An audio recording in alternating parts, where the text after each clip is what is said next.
Rivers from the pocket, launching downfield. Mitchell, touchdown, Texas! You are looking live at the College Football Insiders Show. You throw it. McCarthy looking, throws deep, got a wide open receiver. Cornelius Johnson sprinting, touchdown Michigan. Now, here are your hosts, ready to break down this weekend's top matchups. Ask and you shall receive, Smitty. You got a Michigan highlight there. Go Big Blue. Hey, I've got that same shirt, oddly enough. I love it. And you know what's the best?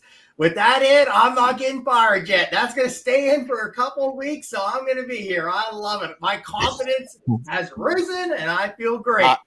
I had to do some more relevant video there. The 1999 Florida Gators and Arkansas highlights just weren't cutting it, which brings me to the gentleman to my left. This is Jason, J-Kam.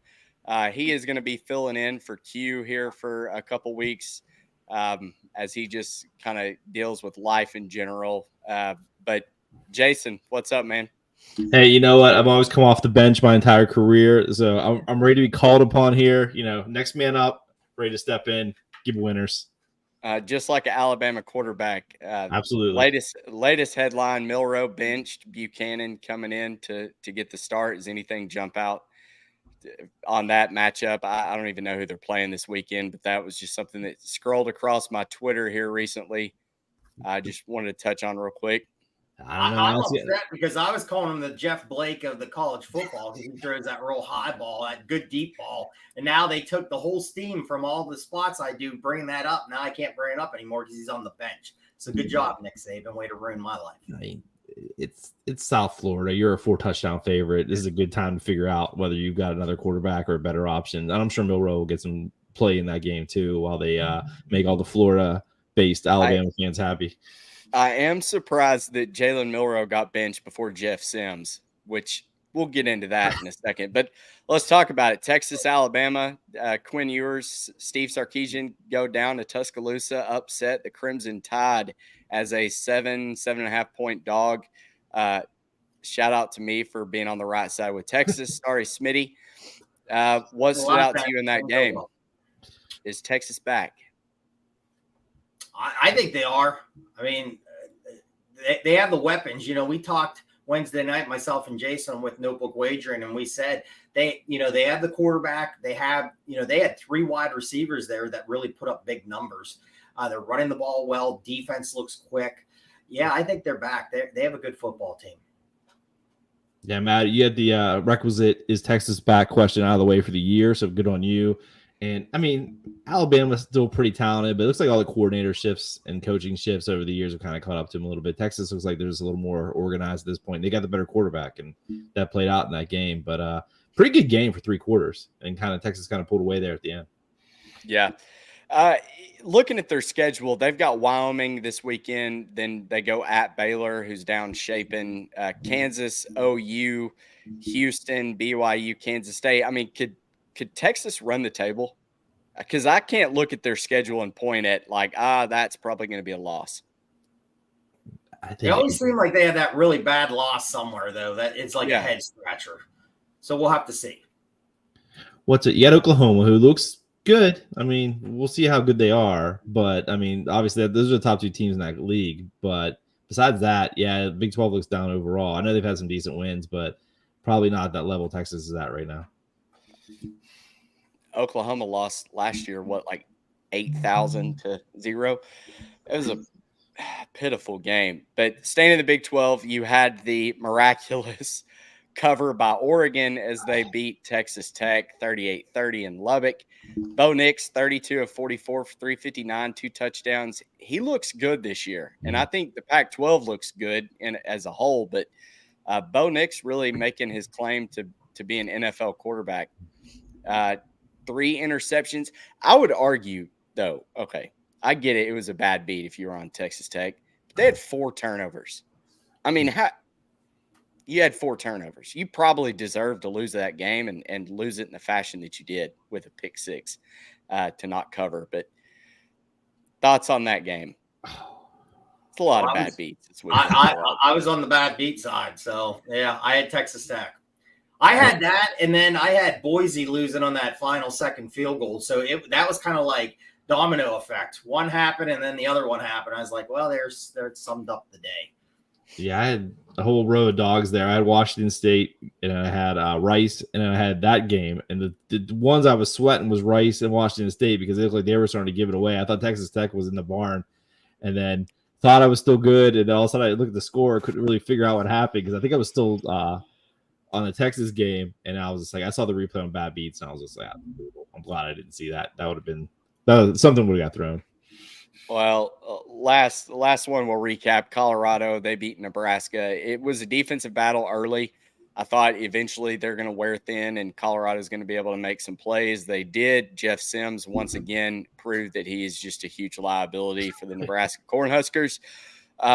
Colorado looks great. This was going to be my letdown spot for them, playing Colorado State this weekend with Oregon next weekend, but we'll get into that later. But it got personal. We'll just leave it at that. Anything stick out to you on that highly public side of the Colorado Buffaloes that just continues to cash for the public? Yeah, I did last week. I did Team Points Nebraska, which was a big loser. So I should just stay away from Colorado as much as I possibly can these games, but I'm back on it this week too. Like you say one thing, then you just change your mind. But they were moving the ball in Nebraska. First drive, they moved the ball well. And I thought their defense played extremely well early in that game. They were getting to Sanders. They were hitting Sanders. They were stopping them. But again, when you have a quarterback that can't take a snap and he fumbles it and then he drops it 3 more times. I mean, he couldn't even pick the ball up off the ground. Good job. I mean, I don't know how they kept the guy in. I don't know how they kept just sending him out. He doesn't look like a D1 athlete at all. Maybe athletic-wise, he can run it. But that stat line about his all-time turnovers in his career, I mean, oh my goodness. I mean, who's this backup? I mean, I think I sent something out. It's got to be bad. I sent something out to Tommy Frazier. I said, what are you doing? I mean, do you have any eligibility? Can you come back and just, I mean, good defense. And you felt bad because the defense just wore out. They really did. Yeah. They just wore out. And then Colorado does have some great athletes. So, but yeah, Nebraska, not that good. And I said, I think joking with Jason, I'm just a sicko. I was thinking about taking Nebraska again. I like their spot this week, but I laid off. So, Jason, what do you think of that team? Yeah, no, I had Nebraska, and for the reasons you saw early, that they dominated the offensive line, and you saw they were moving the football. So I think you're going to see some weakness in Colorado. Here's actually the Pac-12 schedule, but they made adjustments in the second half. And they just blew the doors off, and Nebraska just. Yeah, it got uglier and uglier as it went on, from that offense. Just poor Sims. There was nothing behind him because they would have made that move in the fourth quarter just to see if they had anything to play. And, this isn't really bad for Matt Rule because, he doesn't have a problem going 1-11 or 1-12 the first year just to make it look that much better as he gets bigger. So, you see signs of improvement, but you can tell it's a pretty bad football team right now. I want no part in betting Nebraska for the rest of the year for the simple fact that I don't want to watch bad football again. We're done with them. I'm good unless a line just really jumps off the page that I'm like, oh, I have to bet it. I don't want any part of the corn. All right. So did anything else of week 2 jump out to you? I'm going to get mine off my chest. Jimbo Fisher continues to just be the most overrated, overpaid football coach in college football. He won because of Jameis Winston, and it was a generational talent at quarterback for Florida State. And he got a big paycheck from it. Now it's an ego trip between Bobby Petrino and him. Who's calling plays? I mean, they're both offensive geniuses, so to speak. I am on the over this weekend because I think that Texas A&M is just really going to flex on UL Monroe. UL Monroe probably will put up 2 or 3 touchdowns. So I think over 52.5 is a play. I think the way that they come off that thrashing by Miami, I can't remember what they lost by. It was bad. You shouldn't lose. If you're an SEC team, especially an SEC West team, you shouldn't get beat by an ACC team like that, just in my opinion. But he's 40-22 as a head coach, making over $9 million a year. That's not going to cut. That's an 8-4 average. Seems like him and Lane Kiffin are in the same boat. They're just going to, screw around, get really talented players, and then go 8-4. Well said. I think the buyout, when the buyout can get down a little lower, I think it's coming. I mean, I think the buyout's pretty high right now. And I know, again, they have boosters that probably could just pay it off. But if it gets a little bit lower, yeah, I think his time's about done.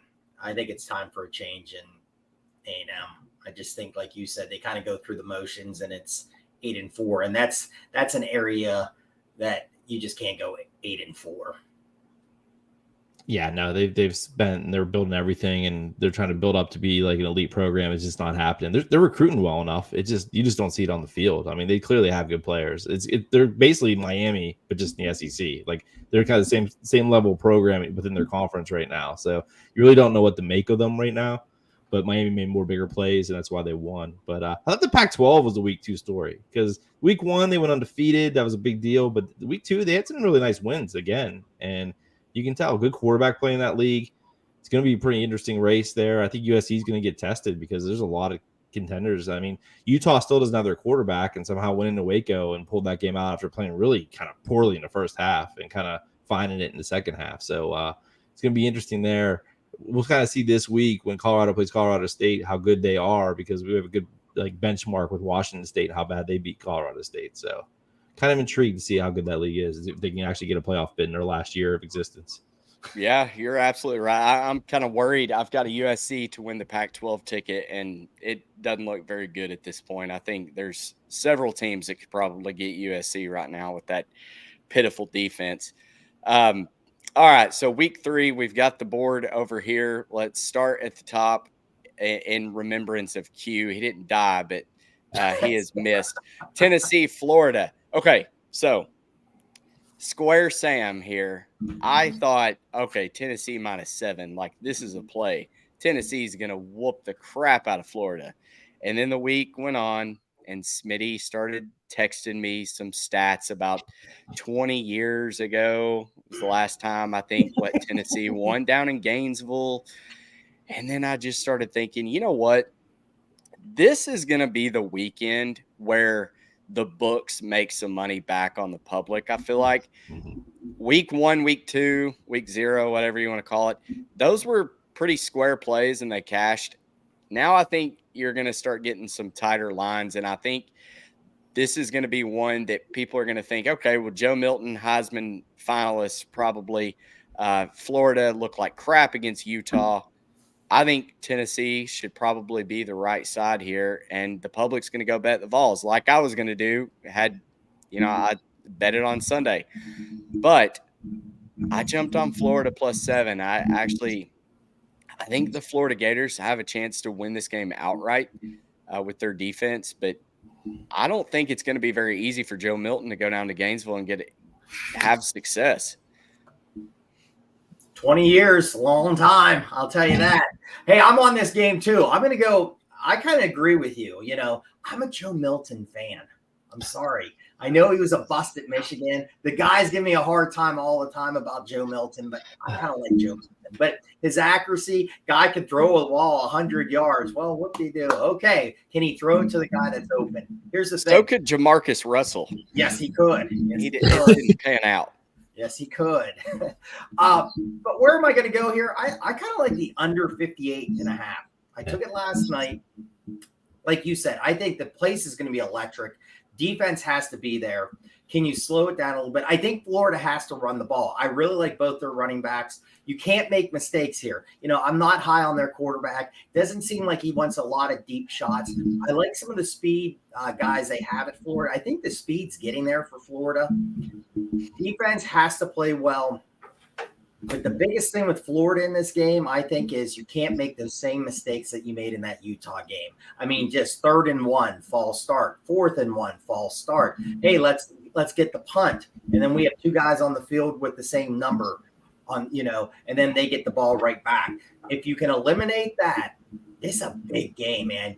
They pull this one off, Billy feels a lot better, and I bet some of those people will get out of his face a little bit and give him a little bit more time here. So I kind of would lean also Florida in this. I like the under 58.5. Yeah, I actually like both of those. I still don't think there's going to be a lot of points. That's why I think Florida's a live dog. I think if Tennessee was last year where they can run it up, I don't think Florida can keep up with that. But until I see Joe Milton look anything like Hendon Hooker, I'm going to consider this Tennessee offense actually pretty bad. Both defenses are really good, though. And Florida, I know they lost to Utah, but they actually had a pretty good defensive effort in that game. They kind of just made like the silly errors that cost them out there. Can Graham Mertz make some plays? That's really what this is going to come down to. And he may, but who knows? But I do think it's going to be low scoring. I think that the points play here because of that. And it's just tough to go into Gainesville and win, as you cited. So, and then to credit the Action Network there, they put out some numbers in their podcast. Billy Napier, 17-5 in this spot lifetime as a dog, and then 5-0 last year against 4 ranked teams in that mix. So it's not like it was just a Louisiana beating up on the Sun Belt. Like, he was in the SEC. 5-0 ATS as a dog is pretty good. 78% of the bets on Tennessee. So let's fade the public this weekend. Staying in the SEC, LSU, Mississippi State. LSU's coming off thrashing of Grambling State, which they should have done 72-10. Jaden Daniels, most notably for that Florida State performance where they just got whooped by the better team. They traveled to Starkville to listen to the Cowbells and to take on Will Rogers. I think Mississippi State, I don't know, because their competition hasn't been great. I mean, yeah, they beat Arizona last week 31-24, but I think Will Rogers is a pretty competent quarterback. And the way Jordan Travis kind of picked apart LSU's defense, I think he could find some success. I don't know. I have a lean of Mississippi State plus 9.5 here. I do like the over, I think. Talk me in or out of this. My power ratings had a LSU minus 7.5 in this one. So I think numbers-wise, Mississippi State should probably be the right side, especially with 77% of the money coming in on LSU. Yeah, this is going to be a pass for me. I'm just going to kind of watch this one. I think the key is Daniels needs to extend the play, get the ball down the field. Secondary is a little iffy at times for Mississippi State. Extend it, get it downfield. I kind of like your lean. I could see this high-scoring game. I would probably take a chance here with the points and I would take a chance with Mississippi State at home. Yeah, and then the noon kickoff too. Like, LSU historically does not do well in the daylight, so that definitely helps Mississippi State here. But I don't know. It's like they're a run-first football team now. I know they've got Will Rogers at quarterback, but 60% of their plays right now are runs. The pass defense is pretty bad, like Smitty said. Against Arizona, they gave up well over 300 yards of offense at home, like, to a team, it's like mid-tier Pac-12. So I think LSU can get this game, though. But like I said, it just being kind of a look-ahead spot. You're in Starkville at noon. I just think 9.5 may be too much. So it's probably the better side to take the Bulldogs. But I like last year's Bulldogs team in this spot a lot better than like this year's Bulldogs team. I think kind of what they're doing doesn't really match up well to beat a team like LSU at home. Yeah, rest in peace, Mike Leach. Moving over to my Arkansas Razorbacks. This one wasn't even going to make the board, and then this line kind of crept down. I think it opened Arkansas minus 11. Now we're sitting at 8. Arkansas getting more of the money. The 71% on the under, according to DraftKings betting splits, that kind of surprises me because last year in Provo, this was like a 70 total game. I mean, Arkansas did whatever they wanted to on the ground. Now they're going to be without Rocket Sanders, but KJ Jefferson looked like dog crap the first half of the Kent State game.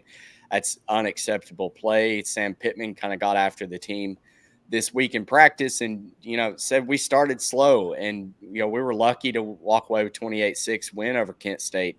We probably should have beaten them by the 34 line or whatever it was. He's had music blaring at practice. He's getting the guys amped up. I really love Arkansas's team total over 13.5 for the first half. I think we can score that in the first quarter. And I like to bet first quarters overs and unders anyways. So this is probably going to be one that I tweet out the day of. But I think Arkansas comes out. Dan Enos knows that he's got to make Razorback fans happy. It's 6:30 at night. Donald W. Reynolds is going to be lit in more sense than just one. I'm going to be out there screaming my head off. So I think Arkansas, and it's not a homer pick, it's just points. I think Arkansas comes out and puts up 2 or 3 touchdowns at least in the first half. So give me Arkansas team total over 13.5 for this one. Smitty, we'll take it to you. Do you like anything in this one? Yeah, Arkansas is in one of my favorite teasers of the weekend here. I get them down. I think they're going to be okay to get them down. Like you said, I was shocked only beating Kent State 28-6. I thought Arkansas was going to put 40 or 50 on that team. Like you said, the running back's has a hurt knee. I think Green stepped up, had about 82 yards. Quarterback has to play a lot better. BYU, they're on a 5-game winning streak here. They haven't really run the ball extremely well. Last week, they put up big numbers, especially the quarterback. Slovis. This guy, he's been around for like 26 years. I can't believe how many times. He's a college football journeyman over here. Talking about Ryan Fitzpatrick of college football. This kid's been all over the country. He's Perry, and wasn't it Perry for Kansas a couple years ago in basketball or whatever? It seemed like that guy was there for like 18 years. Well, Slovis, big game, but again, I think it was against Southern Utah, so I think they threw up some big numbers. So I think this is a tough spot. When we did our conference breakdown, I wasn't high on this BYU team. I just didn't see it. I think it's going to be tough to come down here and play. So what I love in this, and that game's coming up, who I'm going to match it with, I'll tell you here in a second. I would take Arkansas down in this and get them in a teaser. Yeah, I'm having a hard time finding out why BYU's like picking up a little steam here, because how do you evaluate them after they open with Southern Utah and Sam Houston State, who, if we could find like 8 other guys, probably could get to at least overtime with Sam Houston State because they can't score. It's a good defense, but how do you look at BYU, because they lost a lot from last year? You can see how good Puka Nacua was. You've seen in the first week in the NFL. They don't have anybody to replace him. Arkansas just needs to find their way on offense. New coordinators, I think, on both sides of the ball, too. So you'll have that little transition. You've seen that with some other schools as well. But I think this is the week they get right. I think that's a really tough place to play in the SEC on a Saturday night. And it's definitely – you have lively crowds in Utah, but not like you're going to see down there. So I'll lay the points. I'll take the Razorbacks. I was watching a TikTok where BYU players, they were asking them where to point to Arkansas on a map, and most of them picked like Mississippi or Kansas, Oklahoma. I was like, all right, well, we can't let these kids come down here now and score on us. But Keaton Slovis does kind of scare me. Just he's a decent quarterback. Our secondary's usually suspect at times anyways, but our defense is playing a little bit better than years past. So we'll see. Okay. So Tim Murray has like an infamous line of embrace the stink with this one. And 86% of the money, Kansas State.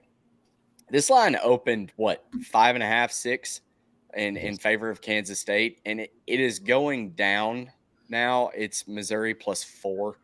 I jumped on it at 5.5. Look, my power ratings say Kansas State -8.5. They're probably going to win 38-28. And I'm going to look like an idiot. But if you're going to give me this stinky line of +4 now, I like Missouri. I think Missouri has a chance to win this outright. I like Brady Cook as a quarterback. Eli Drinkowitz has to win this game. He 23-19 to Middle Tennessee. You reverse that role with Arkansas. Had we beaten Kent State 23-19, people would be shaking their heads like, okay, is this Chad Morris number 2? Like, are we really going to be are we going to battle with these lower tier teams? Absolutely not. I think Missouri really needs this win. I do like Will Howard at Kansas State, but I don't know. Missouri, give me the crappy stadium, the Walmart rated 4th tier Tigers of the SEC in this one. I think Missouri has the makings to make this a really competitive game, and being at home, I think they've got the slight edge. All right, there goes one fan base that will probably not be big supporters of this show after what Matt just said there. So we lost all the Missouri people. They won't be tuning in, but that's okay. There's so many other people that we can bring on and start watching us. Yeah, I like this spot too. I'm on this. This is my teaser here. One of my teasers. I played 2 this week. I like Arkansas down to 2, and I got Missouri up to +11 in this. I think this game's circled. They got really beat last year, really bad in this matchup. Missouri brought back a lot of starters. Like you said, Howard's a really good quarterback, can really throw the ball, can run the ball. They've been scoring a lot of points too. But I just think especially like you said, against the Middle Tennessee State. That was a real nail biter there. I think they're going to play better. I think Kansas State wins the game, but keep it under that 11 for me. Yeah, when you get games like that right before it's basically a rivalry game. I mean, I know Missouri usually lines up with Kansas, but that's kind of interesting. You wonder how much they've already kind of looked ahead to this game. I mean, Kansas State has looked good, but they still lost a lot in the offseason. There's no Deuce Vaughn on that team. This is kind of their first real test. I wasn't really impressed with Troy. I watched about a quarter of this game last week, and then the week before was against the FCS team. So, like you said, Missouri needs this. That's a talented bunch. The defense is probably better than you think. It kind of gets masked because the SEC has so much talent in it. But I like them +4, especially like I said, everything's going the right way to take Missouri here. You got all the money on one side, and the line keeps shrinking down. That means the smart guys are taking the other team. So I'll jump in with the smart guys. And like you said, Kansas State's going to be without Deuce Vaughn, who went for $145 last year in their 40-12 win over Missouri in Manhattan. Okay, another ugly one. I harp on this, I feel like every show now, but Mac Brown once again gets in these positions where he's the better team, but he underperforms, and they're gonna slip up. I mean, everybody knows we're a 9-3 North Carolina team. They barely get by in double overtime to App State last weekend. Minnesota, this line has not moved despite 79% of the money, 80% of the bets being on North Carolina. It's stuck at 7.5. I love 7 in the hook with PJ Fleck. I think they're going to play really good defense. I think Ethan Kaliakmanis is going to have some success throwing the ball against this very weak secondary for North Carolina, and he needs that. I mean, they have not looked particularly good through the air. I don't know. This may backfire in my face, but give me Minnesota +7.5 in this ugly pros versus Joes type game. Yeah, this is, both teams are really different here. You got Minnesota that wants to play good defense. They want to run the ball. They did last week against Eastern Michigan. I think they ran for 296 yards. Quarterback, I'm not really sold on the Minnesota guy throwing the ball here, so we have to see. North Carolina, like you said, very well said here, they're head scratchers sometimes, but they can put up a lot of points. I don't know if Minnesota is going to be able to score with them. I did match this game in a teaser too, a 6-point teaser. I got UNC down to -1.5, and I matched it with Oklahoma State, I think -1. That's my play on this game. Yeah, I think UNC will just score a little bit too much. I totally see what Matt's saying, but I just can't buy it. This Minnesota team should have lost Nebraska. I mean, we already buried Nebraska earlier this show, so I'm thinking that the smart guys might be a little off on this one. North Carolina can put up a lot of points. Now they will get run on, but I think they're okay with that. Like they just want to get in a basketball game, and I think they can. I don't, like Smitty said, I don't think Minnesota can keep up in that game. They're gonna have to ground and pound the entire time, and I just don't think they're that good of a football team. So give me the Tar Heels here, laying the 7 at home. I need a knockdown, drag out rock fight right here. Just give me like a 14-21 type game. Okay. Game. You alluded to Nebraska. They are coming off a loss to Colorado. Coach Prime, man, what he's done for college football, it's been amazing. This line came out, and I'm looking at their schedule. I see Oregon next week, and I think, give me some Colorado State +24. And then be the best coach I could be, and I look up and I read some bull junk that they are saying about us. Talk to us. Once again, why would you want to talk about us when we don't talk about nobody? All we do is go out here, work our butts off, and do our job on Saturday. But when they give us ammunition, they done messed around and made it what? Made it personal. Messed around and made it personal. It was going to be a great test, the battle of Colorado, but they done messed around and made it personal. They made it personal. And team total over 40.5. I mean, hammer it. He gave the whole team sunglasses to mock Jay Norvell. I don't know what he was thinking. I have no case for Colorado State anymore. I think Colorado is going to score at will. I think Shedeur Sanders may go for 500 yards again. Heisman campaign right here, no rest. It's going to be all gas, no brakes for Shedeur Sanders and this Colorado Buffs team. Yeah, I jumped on. I was going to stay off this game because, again, I've been on the wrong side with Colorado. Just sit back and watch this.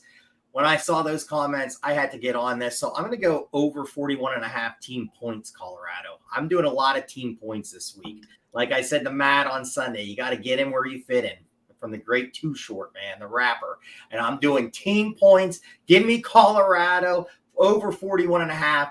They're going to lay 50, 60 if they can on this team.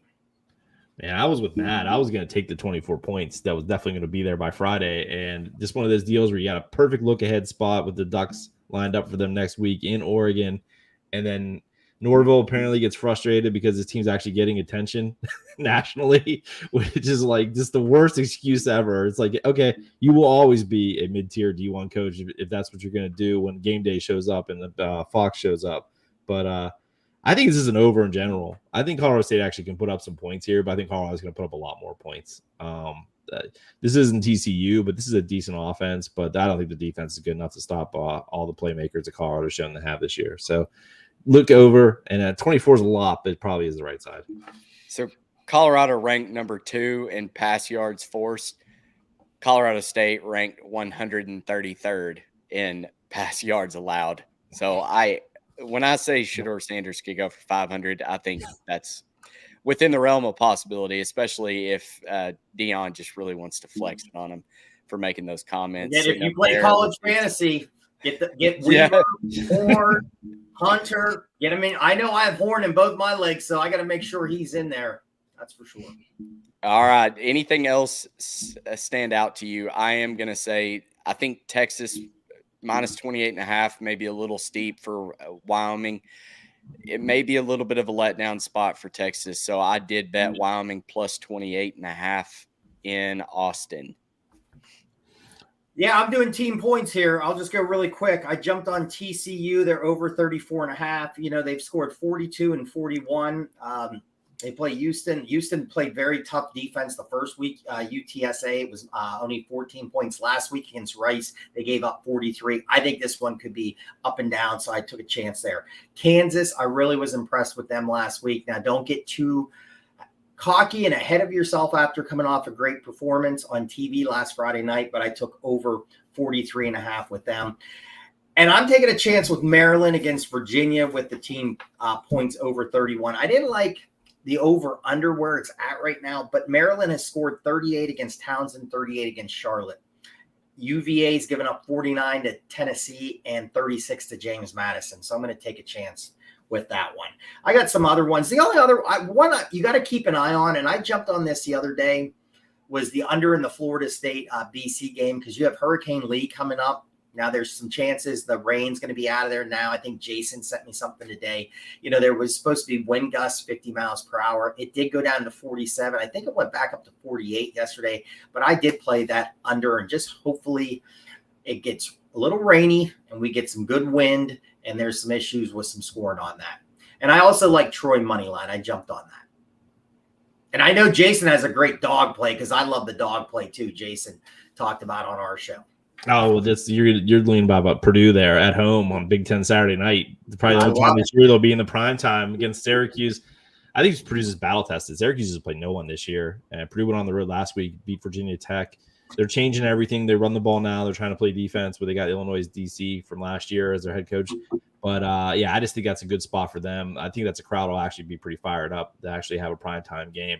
The spot I'm nervous as heck about is Penn State at Illinois. No one else seems to be nervous about it, which makes me even more nervous. First year starting quarterback on the road against a team that likes to play defense and a team that beat us 2 years ago at home playing bully ball. Like, Penn State's a good defense, but they're not big up front. And Illinois will have no problems just handing the ball off with Bielema. And like I said, on the road, hate the spot. I got Illinois first half, and I'm nervous for the whole game. And then I'm looking at my other plays here, and Georgia Tech's a team I'm interested in too. I think plus 18.5 is a lot for them. I was pretty impressed with their game against Louisville. They showed a lot more than I thought. I actually like that coaching staff. That guy's, I know he's an alum of Georgia Tech, but he's going to end up somewhere better than that pretty soon. So those are the plays I'm looking at right now. All right, we hit it last week. This I is love it. the mockery of college football. You never tease college football, but Yes, guess you what? do. We have Yes, a you segment now. We have a segment. Let's roll the tape.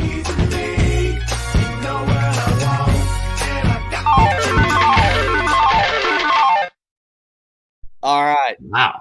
Love it. First leg of the teaser. We'll start with the teaser king, Smitty. Give me your leg. You got the crown in the back. Got the crown in the back. Rub it, put it on for good luck. Hey, I'm going with Missouri. That's what I gave the guys this week. I like that spot. Get them up. We do a 7. I don't know what the line is right now. I got them up to plus 11. I told you in that. I love this team. I think this game's closer. Let's go Missouri in the big teaser and let's get some cash. All right, J-Kam. I'm going with the school that no one loves to pick.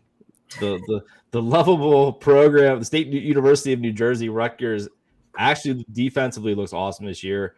They're at home against Virginia Tech, who we mentioned lost to Purdue last week. They're favored by 7 somehow. I got them earlier in the week at -4, but I will tease them down to a pick 'em. They will win that game at home with that really good defense against the so-so hokey team. And last but not least, I'm going with the homer pick of the Arkansas Razorbacks. Tease that down from 8 to -1. Let's get a hog win. Woo pig suey. I'll be there yelling my ass off as they beat the Stormin' Mormons of BYU. Smitty, J-Kam, thank you guys for joining us. Please let everyone know where they can find your work.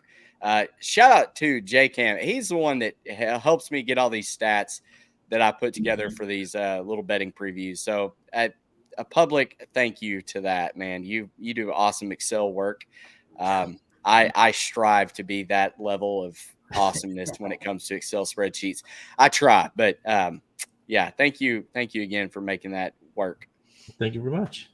Pleasure to come out of the bullpen here for this week. Kind of give you some innings to get through. Smitty.